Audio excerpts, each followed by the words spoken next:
Hi friends, welcome to ಪ್ರಶಾಂತ ಮನ channel. ನಾನು ನಿಮ್ಮ ಪ್ರಶಾಂತ್. ಈ ದಿನ ನಾನು ಒಂದು ವಿಭಿನ್ನವಾದ ಕನ್ನಡ ಕಾದಂಬರಿ ಬಗ್ಗೆ ರಿವ್ಯೂ ಕೊಡ್ತಾ ಇದ್ದೀನಿ. ಅದರ ಹೆಸರು ಸಾಧ್ಯ ಅಸಾಧ್ಯಗಳ ನಡುವೆ ಅಂತ. ಇದನ್ನು ಪ್ರಮೋದ ಕರಣಂ ಅವರು ಬರೆದಿದ್ದಾರೆ ಫ್ರೆಂಡ್ಸ್. ಇದ್ರ ಬೆಲೆ ನೀವು ಇಲ್ಲಿ ನೋಡ್ಬೋದು, 190 ರುಪೀಸ್ ಇದೆ.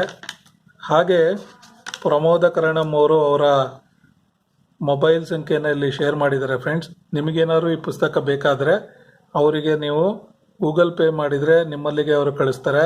ಹಾಗೆ ಅವರ ಜಿಮೇಲ್ ಐ ಡಿ ಆಗ್ಬೋದು, ಫೇಸ್ಬುಕ್ ಇನ್ಫಾರ್ಮೇಷನ್ನ ಅವರು ಶೇರ್ ಮಾಡಿದ್ದಾರೆ. ಇನ್ಸ್ಟಾಗ್ರಾಮ್ ಟ್ವಿಟರ್ ಕೂಡ ಅವರು ಇದ್ದಾರೆ. ಇಲ್ಲಿ ಎಷ್ಟು ಚೆನ್ನಾಗಿ ಕತೆ ಪ್ರಾರಂಭ ಆಗುತ್ತೆ ಅಂದರೆ, ಗಣೇಶ ಅನ್ನೋರಿಗೆ ನೋಬೆಲ್ ಶಾಂತಿ ಪ್ರಶಸ್ತಿ ಬರುತ್ತೆ. ಈ ನ್ಯೂಸ್ ಕೇಳ್ತಿದ್ದಂಗೆ 2 ನ್ಯೂಸ್ ಚಾನಲ್ ಅವರು ಯಾರಿರ್ಬೋದು ಇವರು ಅಂತ ಹುಡುಕ್ತಾರೆ. ಆವಾಗ ಅವ್ರಿಗೆ ತಿಳಿಯುತ್ತೆ ಇವರು ಕರ್ನಾಟಕದವರು, ಅಲ್ಲಿ ಕಲಬುರ್ಗಿ ಅನ್ನೋ ಊರಿನಲ್ಲಿರ್ತಾರೆ ಅಂತ ಗೊತ್ತಾಗುತ್ತೆ.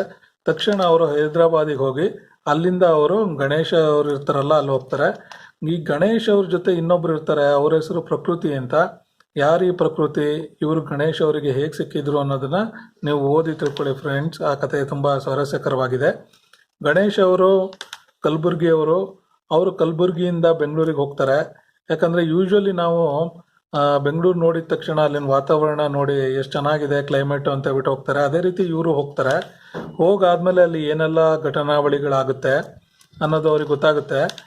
ಆಮೇಲೆ ಈ ಕಾದಂಬರಿದು ವಿಶೇಷತೆಗಳು ಏನು ಅಂದರೆ, ಇಲ್ಲಿ ಅವರು ಎಲ್ಲೂ ಕೂಡ ನಿಮಗೆ ಕಷ್ಟವಾದ ಪದಗಳನ್ನ ಯೂಸ್ ಮಾಡಿಲ್ಲ, ಹಾಗೂ ಸಿಂಪಲ್ ಕನ್ನಡದಲ್ಲಿ ಯೂಸ್ ಮಾಡಿದ್ದಾರೆ.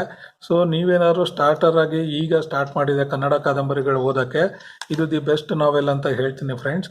ಹಾಗೂ ಈ ಕತೆ ಎಲ್ಲರಿಗೂ ಕನೆಕ್ಟ್ ಆಗುತ್ತೆ, ಯಾಕಂದರೆ ಇದು ಮಿಡಲ್ ಕ್ಲಾಸ್ ಅವ್ರ ಕತೆ. ಇಲ್ಲಿ ಅಪ್ಪ ಅಮ್ಮ ಮಕ್ಕಳ ಜೊತೆ ಹೇಗಿರ್ತಾರೆ, ಅಕ್ಕ ತಮ್ಮ ಆಗ್ಬೋದು, ತಂಗಿ ಅಕ್ಕ ಆಗಿರ್ಬೋದು, ಹೇಗಿರ್ತಾರೆ ಅನ್ನೋದನ್ನೆಲ್ಲ ಒಂದು ಸ್ವಾರಸ್ಯಕರವಾಗಿ ಬರ್ತಿದ್ದಾರೆ. ಮತ್ತು ಇನ್ನೊಂದೇನು ಅಂದರೆ, ಎಲ್ಲರ ಜೀವನದಲ್ಲೂ ಒಂದು ಗೋಲ್ ಇರುತ್ತೆ. ಅದೇನಾದ್ರು ಕಂಪ್ಲೀಟ್ ಆಗಲಿಲ್ಲ ಅಂದರೆ ಅವರು ಡಿಪ್ರೆಷನ್ನಿಗೆ ಹೋಗಿ ಎಷ್ಟು ಒಂದು ಕೆಟ್ಟ ಕೆಲಸಗಳನ್ನ ಮಾಡ್ತಾರೆ. ಅದರಿಂದ ಹೊರಗೆ ಬರೋಕ್ಕೆ ಅವ್ರಿಗೆ ಏನೆಲ್ಲ ಮಾಡಬೇಕಾಗುತ್ತೆ ಅನ್ನೋದನ್ನ ಒಂದು ಒಳ್ಳೆ ವಿಷಯನ ಇವರು ತೊಗೊಂಡಿದ್ದಾರೆ ಪ್ರಮೋದ್ ಕರಣಂ ಅವರು. ಅದಕ್ಕೆ ಅವರಿಗೆ ಹ್ಯಾಟ್ಸ್ ಆಫ್ ಅಂತಲೇ ಹೇಳ್ಬೋದು. ಸೊ ಈ ಕತೆ ನೀವು ಓದ್ತಾ ನಿಮಗೆ ಏನನ್ಸುತ್ತೆ ಅಂದರೆ, ನಾವು ಪ್ರತಿಯೊಬ್ಬರು ನಾವಿರೋ ಜಾಗ ಬಿಟ್ಟು ಬೇರೆ ಏನೋ ಒಳ್ಳೆಯದು, ಅಲ್ಲೆಲ್ಲೋ ನಾವು ಚೆನ್ನಾಗಿ ಬದುಕ್ತೀವಿ ಅಂತ ಅಂದ್ಕೊಂಡು ಹೋಗ್ತೀವಿ. ಆದರೆ ಕೊನೆಗೆ ನಮಗೆ ಏನು ಗೊತ್ತಾಗುತ್ತೆ ಅಂದರೆ, ನಾವಿರೋ ಕಡೆನೇ ನಾವು ಖುಷಿಯಾಗಿದ್ದು ನೆಮ್ಮದಿಯಾಗಿದ್ದರೆ ಅದೇ ನಮಗೆ ಅಲ್ಟಿಮೇಟ್ಲಿ ನಮ್ಮ ಜೀವನದಲ್ಲಿ ಇಂಪಾರ್ಟೆಂಟ್ ಅಂತ ಗೊತ್ತಾಗುತ್ತೆ. ಸೊ ಈ ಕಾದಂಬರಿನ ನೀವು ಓದಿ ಫ್ರೆಂಡ್ಸ್, ಮಿಸ್ ಮಾಡ್ಕೊಬೇಡಿ. ಇದು ನೋಡ್ಬೋದು ನೀವು, ಇಲ್ಲಿ 96 ಪುಟಗಳಿದೆ ಅಷ್ಟೇ. ಸೊ ಇದನ್ನು ಮಿಸ್ ಮಾಡದೆ ನೀವು ಓದಿ. ಮತ್ತು ಇವರು ಪ್ರಮೋದ್ ಕರಣಂ ಅವರು ಈ ಪುಸ್ತಕನ ನನಗೆ ತುಂಬ ಪ್ರೀತಿಯಿಂದ ನನಗೆ ಪೋಸ್ಟ್ ಮೂಲಕ ಕಳಿಸಿದ್ರು. ಇದು ನಿನ್ನೆ ನನಗೆ ಸಿಕ್ತು. ಇದು ಓದಕ್ಕೆ ಸ್ಟಾರ್ಟ್ ಮಾಡಿದ ತಕ್ಷಣ ನನಗೆ ಎಷ್ಟು ಕ್ಯೂರಿಯಾಸಿಟಿ ಇತ್ತು ಅಂದರೆ, ಮುಂದೇನಾಗುತ್ತೆ ಅಂತ ಓದ್ತಾ ನಾನು ಮುಗಿಸೇ ಬಿಟ್ಟು ಇವತ್ತು ರಿವ್ಯೂ ಕೊಡೋಕೆ ಬಂದಿದ್ದೀನಿ ಫ್ರೆಂಡ್ಸ್. ಅಷ್ಟು ಚೆನ್ನಾಗಿ ಬರೆದಿದ್ದಾರೆ. ಇದು ಅವರ ಮೊದಲನೇ ಕಾದಂಬರಿ ಅಂತ ಹೇಳ್ಕೊಂಡಿದ್ದಾರೆ, ಆದರೆ ಎಲ್ಲೂ ಕೂಡ ನಿಮಗೆ ಹಾಗೆ ಅನಿಸಲ್ಲ. ಸೊ ಈ ಕಾದಂಬರಿ ತಗೊಂಡು ಓದಿ ಅವರಿಗೆ ಒಂದು ನಾವೆಲ್ಲ ಪ್ರೋತ್ಸಾಹ ಕೊಟ್ಟರೆ ಮುಂದೆ ಅವ್ರು ಇದೇ ಥರ ಒಳ್ಳೆ ಕಾದಂಬರಿಗಳನ್ನ ಬರೆಯೋಕ್ಕೆ ಕೂಡ ಸಹಾಯ ಆಗುತ್ತೆ.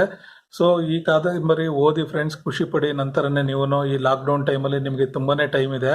ಸೊ ಓದಿ ಎಂಕರೇಜ್ ಮಾಡಿ. ಹಾಗೂ ಈ ವಿಡಿಯೋ ಇಷ್ಟ ಆದರೆ ಒಂದು ಲೈಕ್ ಮಾಡಿ, ನಿಮ್ಮ ಅನಿಸಿಕೆಗಳನ್ನ ಕಮೆಂಟ್ ಮೂಲಕ ತಿಳಿಸಿ, ಹಾಗೂ ಎಕ್ಸ್ಪೀರಿಯನ್ಸ್ನ ಶೇರ್ ಮಾಡಿ. Thank you.